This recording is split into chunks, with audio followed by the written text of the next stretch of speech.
Nós estamos chegando em um açude. E esse açude, que provavelmente tem uns 70 anos de existência, durante seus primeiros 10 anos de existência, não secava. A oferta de chuvas era suficiente para manter ele cheio, para que ele enchesse todos os anos e sangrasse o excesso de água.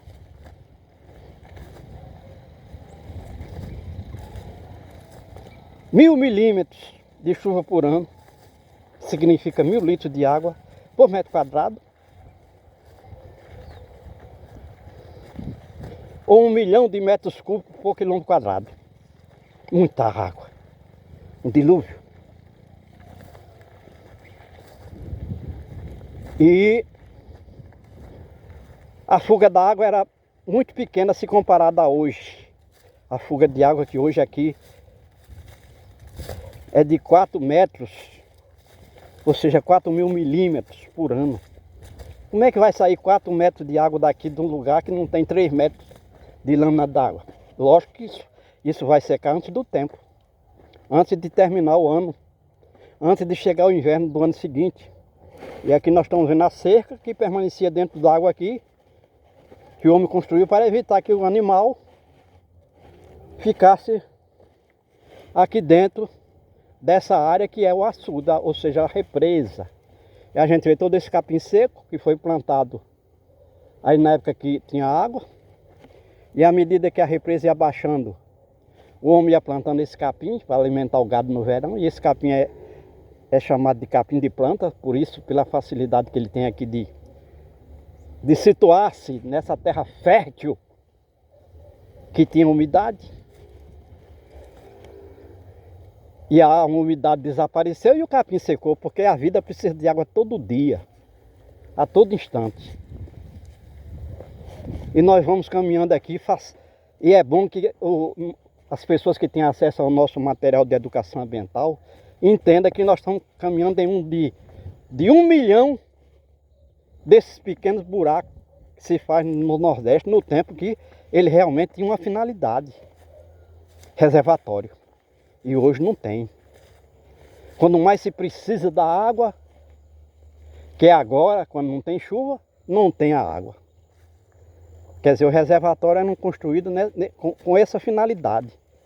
Armazenar água durante a chuva, para quando chegar na época do verão sem chuva, como agora, ter água suficiente para o homem plantar capim para o animal, aqui, alimento, para disponibilizar de água para fazer irrigação de lavoura, e para o homem beber e o animal beber. Então era água que veio da chuva. Aí quando a chuva se precipitou no chão, ela criou todos os elementos que existem no chão, na molécula. Ou seja, adquiriu, porque a água é solvente e substrato da natureza, adquiriu todos os elementos do chão. Imagina quantos elementos não tem: minerais, matéria orgânica, não menos de 80 elementos físicos, químicos e orgânicos que são estranhos à água. Mas como a água veio para cá, ela se incorporou a esses elementos e passou a ser uma molécula de água no estado lixo. Aí se alguém pergunta, tem peixe num ambiente desse? Ou teve peixe? Provavelmente aqui, desde que começou a baixar a represa de água, e todos os anos está acontecendo isso, ela raramente enche esses açudes, porque existe uma série de elementos que hoje são incompatíveis com esse tipo de armazenamento de água, com esse tipo de captação de água, em açude, barreiro, barragem. Mas ela encheu, esse açude sangrou, encheu e sangrou em 2024. Em 2025, embora tenha caído 400 milímetros de chuva aqui, 400 litros de água por metro quadrado, é como se fosse uma lâmina d'água de 40 centímetros de espessura, ou 400 milímetros. Essa água não chegava aqui. A gente vê até que tem alguns insetos nessa água que está se mexendo aí. A gente vai chamar de água porque é um espelho d'água, mas na realidade isso é toda a qualidade de coisas estranhas que tem aí. Porque água é H2O. E a única água que se assemelha a H2O aqui nessa área do Brasil é a água da chuva. Só que quando ela bate no chão, se precipita na litosfera, vem essa desgraça toda. E aí o animal come ali dessa planta e vem beber aqui desse líquido e ele vai adoecer. Não vai se sustentar. Porque não é água. E quando a gente diz que nós somos seres vivos de água doce, significa dizer que aquelas plantas que nasceram ali com água doce, que está alimentando o gado, significa que nós estamos respirando oxigênio e expelindo gás carbônico, que as plantas, enquanto que as plantas inspiram o gás carbônico, que é o nosso lixo respiratório, e expiram o gás oxigênio. Então, nós temos essa respiração aeróbia, nós, que eu digo, os animais e as plantas, que é uma troca, é uma permuta de elementos nessa atividade de respirar, que é a principal necessidade fisiológica dos animais e dos vegetais. Então os vegetais também nos fornecem oxigênio e sequestram o gás carbônico que sai da nossa respiração para transformar em ar puro, porque nós precisamos de oxigênio. Enquanto que você, quando queima massa orgânica, qualquer ela que seja, vai produzir esse derivado de carbono que precisa ter controle. E quem controla isso é a grande massa vegetal que existe na Terra. Então a gente disse aqui que nós comemos, bebemos e respiramos água doce. E aí o homem, que é originariamente herbívoro, come todas as partes dos vegetais, mas ele também se alimenta de carne, de ovos, de leite, que tem origem animal. Embora não possa comê-los crus, tem que cozer, assar os derivados de animais, exceto o mel de abelha, que é feito de flor, de vegetais. Não precisa cozinhar nem assar para o homem ingerir, mas o restante, todos os outros derivados do corpo animal que o homem se alimenta, tem que ser cozidos, assados. E aí nós estamos fazendo isso para explicar por que nós comemos, bebemos e respiramos água doce. O que significa dizer que se a água doce acabar na terra, e está acabando, porque o homem está transformando a água doce em lixo, se acabar, o homem não vai conseguir sobreviver do mar, da água salgada. Porque para produzir 1 quilo de alimentos aqui, seja ele qual for, e vamos dizer assim, diversos, são necessários 1000 litros de água doce. 1 metro cúbico de água doce para poder produzir algum alimento aqui na terra, nesse chão que é o nosso alimento. E nós, que há 200 anos atrás, um ser humano adulto com 70 kg de massa corpórea precisava beber 1 litro de água, 3 litros de água por dia, agora precisa beber mais. Não significa dizer que seja água, simplesmente. É o suco, no leite, tudo tem água. Então hoje o homem com 70 kg de massa corpórea tem que ingerir no mínimo 6 litros desse líquido chamado água por dia. E ao mesmo tempo aconteceu isso com os animais. E a gente vê o gado comendo a planta seca dentro de um mês, 30 dias. E nós estamos ainda no mês de setembro. Daqui a 30 dias esse capim aí, mesmo o gado comendo, não alimenta. Porque é bucha.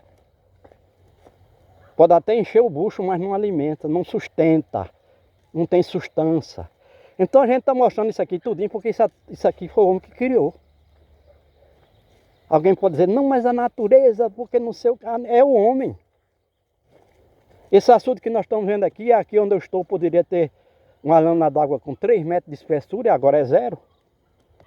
Vem tudo da cidade, que é a selva de pedra do homem, o homem construiu. Onde a vida animal e vegetal não tem vez, exceto os insetos que proliferam, e ratos que proliferam na cidade. Mas a cidade é a selva de pedra, impermeável. E 99% da água que se precipita na cidade vem para cá com toda aquela sujeira que é comum a esse tipo de aglomerados humanos. Principalmente fezes, urina. Aí onde mais a gente bota no esgoto, e aí o esgoto vai para um cano, e o cano vai para um poço, e o poço vai para o açude. É impossível no Brasil ter água de um rio aqui, principalmente na zona no Nordeste, e a gente precisa dizer que 100% dos rios do semiárido nordestino são rios secos, que passam até 8 anos sem ter água. É impossível hoje tirar água de um rio seco, no caso de uma cacimba, sem que ela tenha fezes, excremento de animais, porque tudo o que o animal defeca, urina, vai para as baixadas, vai para o riacho, e vai para o rio, e vai para os açudes. Então é impossível o homem ter hoje água aqui nessa área do mundo, do planeta, sem coliformes fecais, como diz o pessoal que vende a água suja, bota lá coliformes fecais lá naquela papel, naquela folha, tem coliformes fecais. Aí o homem pensa que é uma coisa boa, mas é fezes. Então não tem como o homem tirar água de um açude, aqui nessa área do planeta, sem que ela tenha fezes, urinas e restos mortais de animais que morreram ao longo do tempo. E não existe tratamento. Um tratamento que se coloca aqui nesse líquido é o cloro. É um ácido que destrói até ferro. E o homem bota na água porque sabe que se ela tem fezes, ou seja, tem excremento, tem restos mortais de animais, tem micro-organismo. E o homem acredita que esse ácido que mata o micro-organismo não mata o homem. E mata. Tudo que mata o micro-organismo mata a gente. É só uma questão de dose ou de tempo. E por que o homem não tem essa água pura? Sem esses ingredientes da sujeira, da imundície? Era só pegar da nuvem. Sem que a água tocasse o chão. E hoje existe tecnologia para isso. Para captar e armazenar a água da chuva sem essa sujeira toda. Sem esgoto, sem veneno, sem petróleo. Mas o homem ainda não pensou nisso. Apesar da sua alegada tecnologia, não tem ainda na cabeça dele essa preocupação de pegar essa água da nuvem sem contato com o chão, para que ela não tenha tanta sujeira. E existe tecnologia para isso sim, só que tem que ter investimento. O homem vai ter que gastar o dinheiro que ele tem, que ele acumula nos bancos, e sei lá mais aonde, e empregar para fazer isso aqui ter vida. Empregar o dinheiro, já que tem que gastar dinheiro para fazer uma obra, para comprar, por exemplo, os ingredientes com os quais se constrói uma obra hídrica que capte água na nuvem, sem contato com o chão.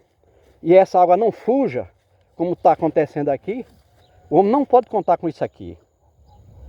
Primeiro porque era totalmente suja, como a gente disse, adquiriu, por ser solvente e substrato da natureza, adquiriu todos os elementos do chão, que são estranhos na água. E depois ela fugiu daqui como o diabo foge da cruz.